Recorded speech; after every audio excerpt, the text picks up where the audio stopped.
Hi everyone, এই ভিডিওতে আমরা আমাদের যে প্রজেক্টটা বানিয়েছি সেই প্রজেক্টটা ডেপ্লয় করব এবং ডেপ্লয়মেন্টের জন্য আমরা নেটলিফাই ইউজ করব। হ্যাঁ, সো নেটলিফাই খুবই পপুলার একটা হোস্টিং সার্ভিস, মোটামুটি ফ্রিতেই সব কিছু করা যায় এবং পরবর্তীতে অনেক বেশি রিসোর্স প্রয়োজন হলে তখন তারা চার্জ করে। সো তারা তাদের প্রাইসিং পলিসিতে সেটা আপনারা দেখে নেবেন, বলে দিয়েছে।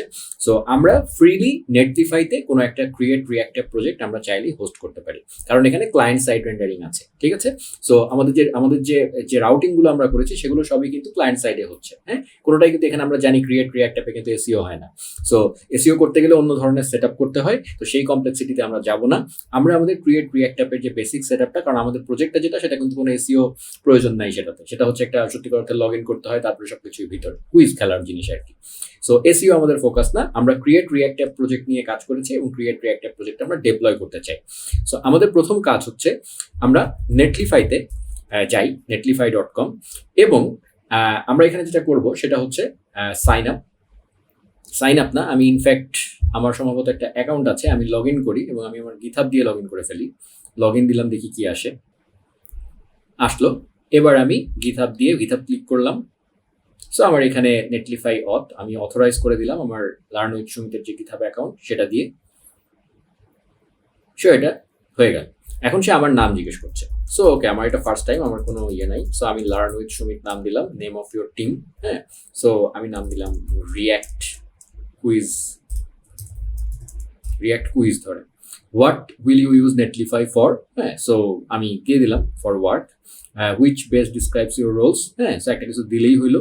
সো আমি ধরেন দিলাম IT services. Okay, which describes you, আচ্ছা ধরেন ফ্রিল্যান্সার দিলাম।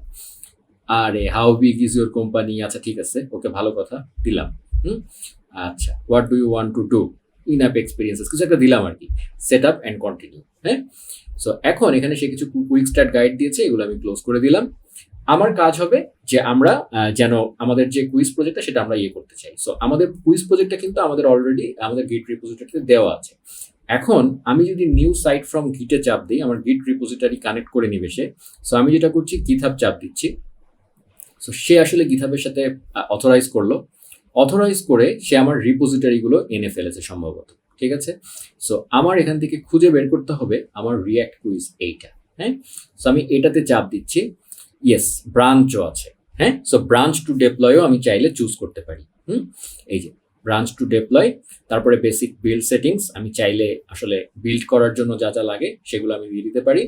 আচ্ছা, সো এখানে একটা জিনিস যেটা আমি করতে চাই সেটা হচ্ছে, খেয়াল করেন আমি কোন ব্রাঞ্চ, আমার লাস্ট ব্রাঞ্চ হচ্ছে 16তম ব্রাঞ্চ। সো আমি এটা ডেপ্লয় করতে পারি, কিন্তু রিঅ্যাক্ট অ্যাপে যেটা হয় সেটা হচ্ছে এই যে আমরা ক্লায়েন্ট সাইড রেন্ডারিং করছি, আমি একটু ব্যাকে যাই, আমি এখানেই থাকি। সো আমরা যেটা বললাম যে আমাদের যে রাউটিংটা আছে, হ্যাঁ, সেই রাউটিংটা কিন্তু আসলে আমাদের কাজ করবে না যখন আমরা নেটলিফাইতে আপলোড করব। কারণ হচ্ছে আমাদের কিন্তু দেখেন প্রত্যেকটা ইউআরএল এ কি হয়, আমরা যখন এই সাইটটাকে ডেপ্লয় করি, ধরেন আমি আগে আমি লেসন 7-এ চলে যাই, গিট চেক আউট -b লেসন 17। প্রথম কথা, আমি রিপোজিটরি আলাদা করে ফেললাম ব্রাঞ্চটা। আচ্ছা, এখন যদি আমি npm স্টার্ট দিই, তাহলে আমাদের যে অ্যাপ্লিকেশনটা ওপেন হচ্ছে। সো আমি এটা গুগল ক্রোমে ওপেন করি ফর বেটার ভিউইং। সো এটা দিলাম। সো আমার অ্যাপ্লিকেশন আসছে এবং খেয়াল করেন আমরা যখন কোনো একটা জিনিসে দিচ্ছি তখন কিন্তু আমাদের এই যে এসইও ফ্রেন্ডলি ইউআরএল কিন্তু স্ল্যাশ এরকম। তো নর্মালি এটা কিন্তু একটা স্ট্যাটিক সাইট, রাইট? মানে সে আসলে এটা স্ট্যাটিক বিল্ড করবে, সে মানে একটা HTML JS ছাড়া আর কিছু থাকবে না সেখানে। সো এই ধরনের সাইটে কি হয়, ফোল্ডার, এটাকে সে ফোল্ডার মনে করবে। আসলে এই ধরনের স্ট্রাকচার আমরা সাধারণত ফোল্ডার পাথ দিয়ে যাই, রাইট? কিন্তু আসলে কিন্তু এগুলো সব রিঅ্যাক্ট রাউটার ডম যেহেতু ইউজ করেছি আমরা, আমাদের লোকাল হোস্টে এটা হ্যান্ডেল হয়ে যাচ্ছে। কিন্তু যখন আমি হোস্ট করব তখন এই ইউআরএল মানে যে ফোল্ডার না, এটা মানে যে আসলে আমার index.html ফাইলটাই কিন্তু আসলে আমার যে ক্রিয়েট রিঅ্যাক্ট প্রজেক্টের কিন্তু আলটিমেটলি index.html একটাই HTML ফাইল থাকে, সেটার রুটের মধ্যে আমরা ঢোকাতে থাকি। সো আমরা কিন্তু আসলে যে কোনো ইউআরএল এ গেলেই আমাকে বলে দিতে হবে যে না, এটা আসলে হচ্ছে index.html ফাইলেই থাকো, সবগুলোকে index.html এ পয়েন্ট করতে হবে। সো এই কাজটা করার জন্য আমি যেটা করছি, আমরা একটু সার্চ দিয়ে ফেলি। ধরেন দিলাম রিঅ্যাক্ট অ্যাপ ডেপ্লয়, এটা দিয়ে ধরেন সার্চ দিলাম। এই যে ডেপ্লয়মেন্ট ফার্স্ট যেটা আসছে, এখানে খেয়াল করেন, এখানে পুরা বলে দেওয়া আছে এটা ক্রিয়েট রিঅ্যাক্ট অ্যাপেরই সম্ভবত ওয়েবসাইট। সো এই সে বলছে একটা হচ্ছে আমরা চাইলে ম্যানুয়াল ডেপ্লয় করতে পারি, আমরা নেটলিফাইয়ের একটা প্যাকেজ ইনস্টল করে, বাট এই ঝামেলায় আমি যাব না। আমরা যেটা করব সেটা হচ্ছে কন্টিনিউয়াস ডেলিভারি, এই ওয়েতে যাব। সেটাতে যেটা সে বলছে প্রথমে একটা নেটলিফাই প্রজেক্ট ক্রিয়েট করো, যেটা আমরা করেছি, pick your git hosting service and select your repository, করবো, ভালো কথা। ক্লিক বিল্ড ইউর সাইট, আচ্ছা। সো এটা সে করতে বলছে। এবং support for client side routing, to support push state make sure to create a public redirects file with the following rewrite rules. So আমাদেরকে এই জিনিসটা, এটা নেটলিফাইয়ের জন্য, সেটা কপি করে এই জিনিসটা আমরা পাবলিক ফোল্ডারের মধ্যে আন্ডারস্কোর রিডিরেক্টস নামে একটা ফাইল আমাদেরকে এখানে দিয়ে দিতে হবে, নেটলিফাইতে হোস্ট করতে চাইলে আন্ডারস্কোর রিডিরেক্টস, ঠিক আছে। এবং সেখানে আমরা এইটা দিয়ে দিলাম, ওকে। আচ্ছা, সো তাহলে আমি যেহেতু এটা করলাম, সো তাহলে এটা আমি পুশ করে দিই। ধরেন lesson 17 code push, kit push origin lesson 17। তাহলে আমার লেটেস্ট প্রজেক্টটা আছে হচ্ছে 17-এ, ঠিক আছে। এইবার আমি এই পেজটা একটু রিলোড দিই। আচ্ছা, কন্টিনিউয়াস ডেপ্লয়মেন্ট, ভালো কথা। আমি গিটহাব চুজ করলাম আবার, এই অথরাইজ তো আছেই, ভালো কথা। আমার লার্ন উইথ সুমিতের সমস্ত রিপোজিটরি সে নিয়ে আসছে। এই হচ্ছে আমার রিপোজিটরি রিয়্যাক্ট কুইজ। এবং ব্রাঞ্চ টু ডেপ্লয় আমি এখন 17 ব্রাঞ্চ চুজ করে দিলাম, ঠিক আছে। আচ্ছা, বেসিক বিল্ড সেটিংস, সে বেস ডিরেক্টরিতে কি বলছে যদি এটার উপর একটু নেই, the directory where Netlify install dependencies and runs your build command only for, এটা আমাদের লাগবে না। npm রান বিল্ড কমান্ড, আমরা একটু দেখে নিই আমাদের বিল্ড কমান্ডটা কি। রিয়াক্টকে তো আসলে পুরো আমাদের অ্যাপ্লিকেশনটাকে বিল্ড করতে হয় আগে, তাই না? সো এইটা হচ্ছে বিল্ড কমান্ডটা। সো npm রান বিল্ড, দেখেন বাই ডিফল্ট যেটা আছে সেটাই ঠিক আছে। পাবলিশ ডিরেক্টরি হচ্ছে এটা বলছে যে directory to deploy after running the build command, examples underscore site dist public, যেটা আপনি দিতে চান আর কি, যা আছে তাই থাক, সমস্যা নাই। সো আমি এখন এখানে ডেপ্লয় সাইটে চাপ দিয়ে দিলাম। এখন একটু দেখি কি অবস্থা হয়। এই যে, so site deploy in progress. So এই জিনিসটা একটু সময় নেবে, হ্যাঁ। সো এখানে যেটা হবে, এটা যখন আপডেট হবে তখন আমি এখানে একটু করব, ফাস্ট ফরওয়ার্ড করব, এখানে আপনারা আপডেটটা বুঝতে পারবেন। So site deploy in progress, এটার জন্য একটু ওয়েট করতে হবে আপনাদেরকে, এবং যদি এটা আপডেট না হয় একটু পেজটা রিলোড দিয়ে দেখতে হবে আর কি। সো আমাকে দেখাচ্ছে ইওর সাইট ইজ ডেপ্লয়েড, আমি কিন্তু পেজেই ছিলাম, হ্যাঁ। সো তাহলে এই জায়গাটায় এসে আমরা যদি এখানে একটু ইউআরএলটায় চাপ দিই, সে আমাদেরকে একটা ডোমেন বানিয়ে টানিয়ে সবকিছু করে দিয়ে দিয়েছে আর কি। So this is our react app loading. So এই ইউআরএলটা আমরা একটু গুগল ক্রোমে নেই, কি প্রবলেম হচ্ছে সেটা আমরা একটু দেখি। এই সব সাদা, এটার একটা কারণ আছে। এখানে দেখেন কারণটা আপনাকে বলেও দিয়েছে। সো আমি এখানে গেলাম, কন্ট্রোলস, এই যে দেখেন ফায়ারবেস এরর। এটার কারণটা কি বলেন তো?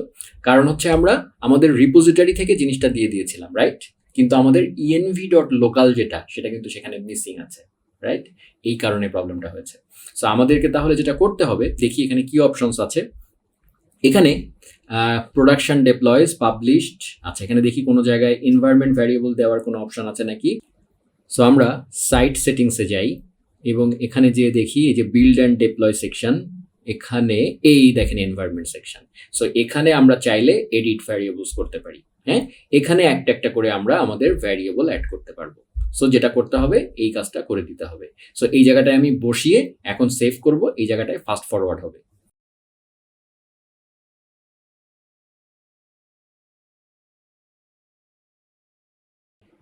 সবগুলো ভ্যালু আমার বসানো হয়ে গেছে, আমি এখন সেভ বাটনে চাপ দিলাম, ওকে। সো এটা হয়ে গেছে। এখন আমি ঠিক শিওর না যে আমাকে আবার রিবিল্ড করতে হবে নাকি, তারপরেও আমি একটু যাচ্ছি, সেই ডেফিনেটলি এটাকে রিবিল্ড করা উচিত। সো এখানে কোনো জায়গায় রিবিল্ড অপশন আছে কিনা একটু দেখি। Your site is deployed, update permissions, আচ্ছা এটা মেইনলি যেটা হবে যে আপনার রিপোজিটরিতে আপনি যখনই আপডেট করবেন, হ্যাঁ, তখন পুশ করবেন যখন ওই ব্রাঞ্চে, তখনই আসলে এই জিনিসটা হবে। তো এখানে দেখি ট্রিগার ডেপ্লয় সাইট, আচ্ছা clear cache and deploy site, আমরা আরেকবার এটাকে ক্লিয়ার ক্যাশ করে ডেপ্লয় সাইট করে দিলাম আর কি, দেখি কি হয়। এই যে, সো এখানে আমরা একটা লগ দেখতে পাচ্ছি আর কি, যে কি হচ্ছে। সো সে এখন আমাদের নোড মডিউলস, তার প্ল্যাটফর্ম সেট আপ, হ্যাঁ, সবকিছু সে আসলে সেট আপ করছে আর কি।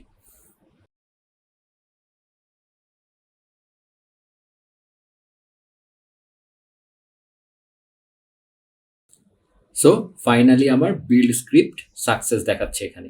সো তাহলে আমরা এখন এই যে প্রিভিউ ডেপ্লয়, এটা আমরা একটু দেখি।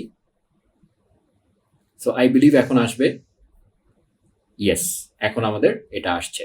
সো আমরা এটা আমাদের গুগল ক্রোমে একটু টেস্ট করি। এটা আমি ক্লোজ করে দিলাম, এটা টেস্ট করি আর কি, দেখি সব কিছু ঠিক আছে নাকি। সো আসছে, this is our website. So এই এখানে লেজি লোডিং হলো, সব কিছু ঠিক মতো আছে। সো আমি এখানে লগ ইন করছি। সো এটা আসলো, লগ ইন।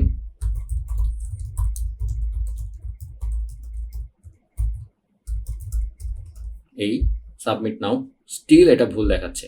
সো আমার মনে হচ্ছে যে আমার কোনো কারণে এনভায়রনমেন্ট ভ্যারিয়েবলগুলো মেবি আমি আবার ভুল করেছি আর কি। সো আমাকে এখানে যেতে হবে এবং এই জায়গাটায় আমি ডিপ্লয় সেটিংসে যাচ্ছি, এনভায়রনমেন্ট, এখানে ইয়েস, এই দেখেন রিয়াক্ট ট্যাব এপিআই কি এর মধ্যে আবার এই সুদ্ধা বসিয়ে দিয়েছি আর কি, ঠিক আছে। সো দ্যাটস ওয়াই এই প্রবলেমটা হচ্ছে। Extremely sorry everyone. এবং এনভায়রনমেন্ট ভ্যারিয়েবল চেঞ্জ হলেই আমাদেরকে রিডেপ্লয় করতে হবে, ঠিক আছে। সো আমি যেটা করব সেটা হচ্ছে আবারও একটা রিডেপ্লয় করব, আপনাদেরকে ওয়েট করতে হবে না, আমি রিডেপ্লয় করে তারপরে আমি আবার রিলোড দিয়ে সাইটটা আপনাদেরকে ফাস্ট ফরওয়ার্ড করে দেখাবো।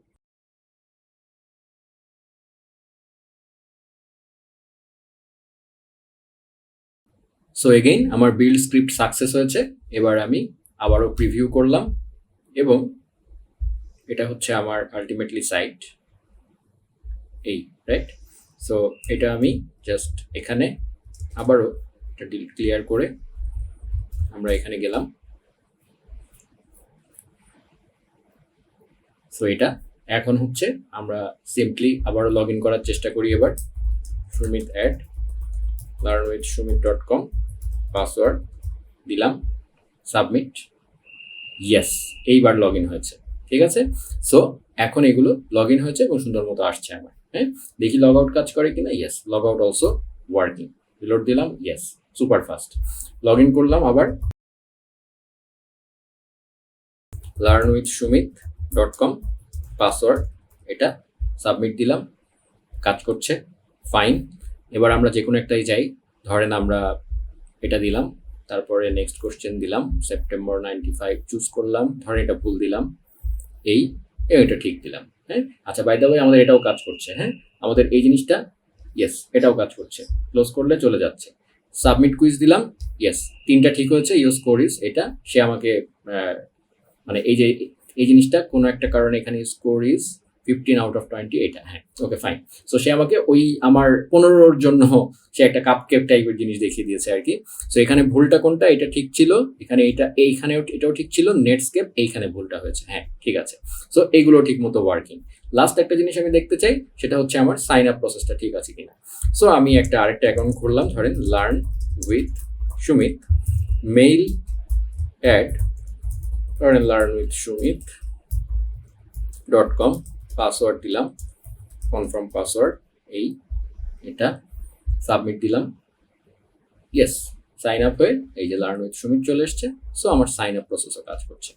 ওকে, সো তাহলে আমাদের পুরো অ্যাপ ডেপ্লয়মেন্টও হয়ে গেল এবং সবকিছু ঠিকঠাক কাজও করছে। বাই দ্য ওয়ে, এইটা যেটা আমরা ব্রাউজ করছি, এটা কিন্তু আমাদের কিন্তু ডেপ্লয়মেন্ট ভার্সনের একটা ইউআরএল সে বানিয়েছে আর কি। আসল সাইট ইউআরএল হচ্ছে আমার আসলে এইটা, এই যে এটা, ঠিক আছে।